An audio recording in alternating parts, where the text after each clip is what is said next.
come back to me. The scent of roses filled our bedroom the night I first felt Brendan's presence. Fresh roses, though none bloomed in our garden that bitter November. Their fragrance mingled with his familiar sandalwood cologne, the expensive one I'd given him for our last anniversary, the bottle still half full on his dresser.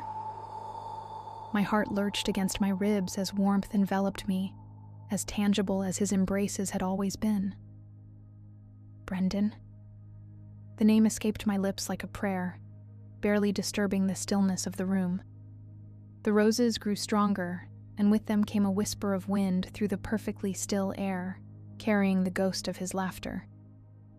3 weeks had passed since the accident that shattered my world. 21 days of waking up reaching for him, of coffee growing cold because I couldn't bear to drink it alone, of silence where his voice should have been. The police report was crisp and clinical. Head-on collision, drunk driver, instant death. As if the love of my life could be reduced to a few stark sentences on white paper. I'd been folding his clothes. Finally, after weeks of leaving them exactly where he'd dropped them that last morning. His blue cardigan lay across my lap, the one with the wooden buttons I'd sewn back on countless times. He'd worn it the day we met, spilling coffee on himself as he hurried into the art gallery where I worked. I'd helped him clean up, and he'd asked me to dinner right there, coffee still dripping from his sleeve. The warmth intensified, wrapping around me like an embrace. Impossible tears pricked my eyes. I thought I'd cried them all away at the funeral. "I miss you," I whispered into the empty room. "I miss you so much it hurts to breathe." The melody drifted up from downstairs, so faint I almost missed it. Our song, "Can't Help Falling in Love," playing from the grand piano Brendan had insisted on buying for our first anniversary. "Every home needs music," he'd said, those green eyes of his dancing with joy as the movers positioned it in our living room. He'd played it almost every evening, filling our home with everything from classical pieces to pop songs, his long fingers dancing across the keys while I painted in my studio nearby. My feet carried me down the stairs before I could think better of it.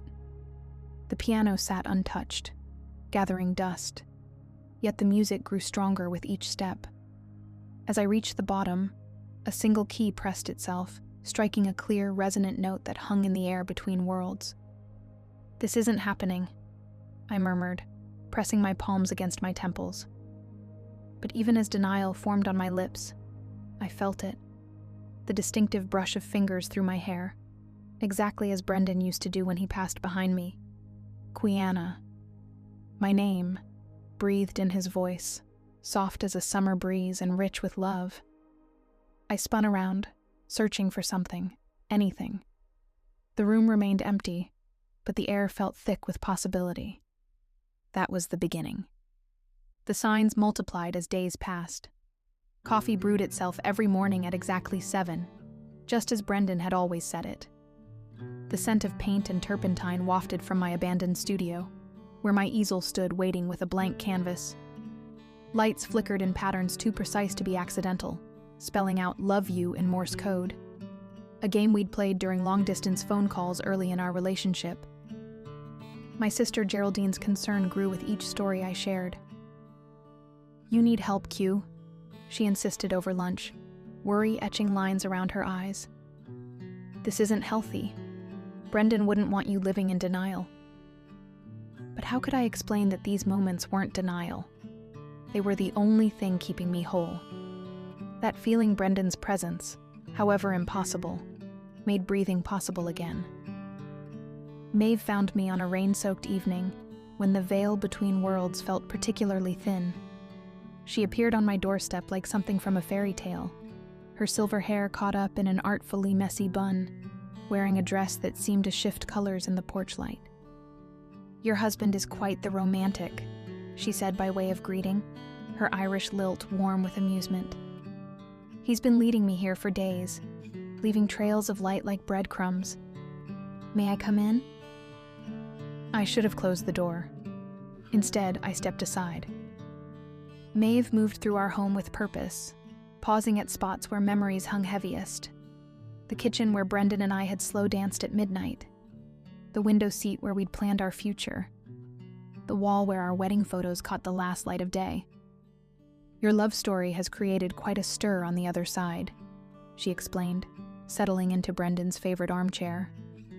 It's rare to find a connection strong enough to pierce the veil.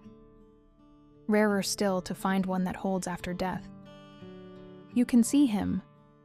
Hope bloomed painfully in my chest. Her smile held centuries of understanding. He never left, love. He's here now, standing behind you, his hand on your shoulder.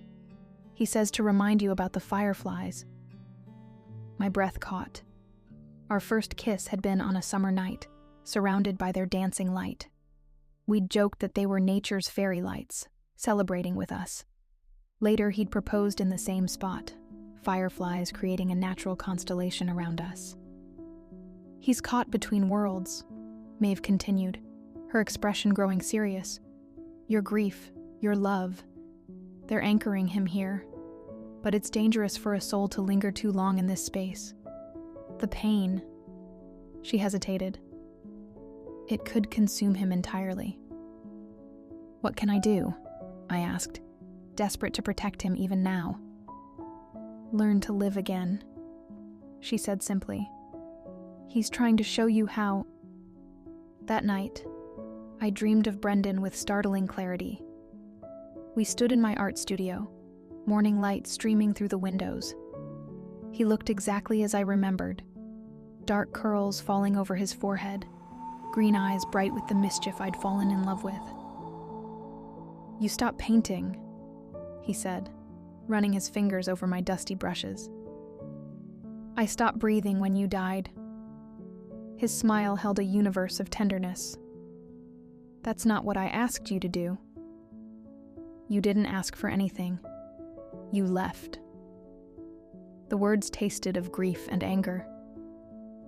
Did I? He moved closer, and I could feel the familiar electricity of his presence. Look around, love. Really look. The studio had transformed. My old paintings hung on the walls, but they were different, infused with an otherworldly light that seemed to pulse with life. New canvases leaned against the walls, blank but promising. Everything was clean, organized, ready. You did this? I had help. His laugh filled the room like sunshine. It's amazing what a spirit can accomplish with enough motivation, but you have to do the rest. He reached for me, his touch cool but solid. I have loved you all of my life, Kiana. Death did not change that. I woke with tears on my cheeks and paint beneath my fingernails. The days that followed took on a dreamlike quality. I began painting again, my work flowing from my brushes with an intensity I'd never known before. Colors seemed more vivid, emotions more acute. Each canvas captured moments between worlds, the space where love transcended death. Brendan's presence grew stronger. Sometimes I caught glimpses of him in mirrors or windows. A flash of his smile, the outline of his shape. The house came alive with signs of his love. Fresh flowers appearing in unexpected places. My favorite songs playing softly in empty rooms. The feeling of his arms around me when I cried. But Maeve's warnings echoed. Each manifestation seemed to cost him more energy. The temperature would plummet, lights would strain and dim, and sometimes I heard him gasp with effort. One night, I found him in our bedroom, his form more solid than I'd ever seen it. He stood by the window, bathed in moonlight, looking almost alive. Our song began to play, soft and clear. Dance with me? He held out his hand, and this time, when I took it, his touch felt almost warm. I stepped into his arms without hesitation. He felt real, solid, though his skin held the coolness of autumn air. We swayed together, and for a moment, time ceased to exist. I have to go, he whispered into my hair. I know. The words felt like broken glass. Maeve said you're in pain. Only when you are. His fingers traced my cheek. You're starting to live again. I see it in your paintings, in your smile. That's all I ever wanted. How can I let you go? I pressed closer, trying to memorize the feeling of him. You don't have to. I'll always be part of you, Kiana. But you have to let me love you differently now. We danced until dawn, painted the sky in whispered pinks and golds. With the first ray of sunlight, Brendan began to fade. Promise me something, he said, his voice growing distant. Promise you'll keep painting our love story. I promise. I reached for him, but my hands passed through air. I love you. Forever, he whispered, and then he was gone. 5 years have passed since that morning. My paintings hang in galleries now, each one a window into the space between love and loss, life and death. People often ask what inspires the ethereal light that seems to glow from within each canvas. I tell them it's about love that transcends boundaries. Tonight, as I work on a new piece in my studio, a familiar warmth fills the room.